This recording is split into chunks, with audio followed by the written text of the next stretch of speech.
Good morning. I'm Rohan Mehta, Standard 8 from RIMS International. And I'm Anshu Bhargava from Standard 8, RIMS International.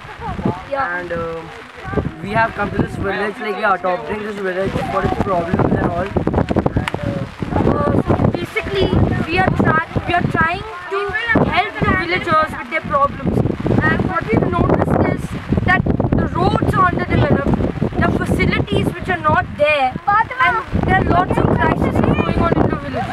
So basically, we just want to help them out. So this is one of the many times I think we're going to come here.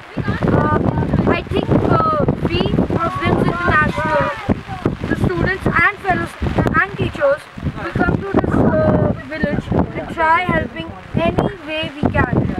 Yeah, and like I said, we are the border of Maharashtra, and it's pretty fun over here. And the way we were having lots of fun singing songs, playing. The villages are actually very nice. Yeah.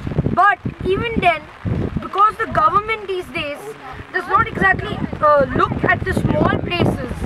Yeah. We have underdeveloped places, we have uneducated people, and lots of criteria over here. So we just want to help as much as we can. Did you enjoy? This is what happened. Yeah, and we enjoyed it a lot. It was a lot of fun, like going to every house, asking the people what did they do, how what's their problem and all. And like you can see the view, it's so good. The nature Yeah. around here, you don't get this anywhere. Yeah. This in this India. whole place has its own aroma, and aroma is quite little wet.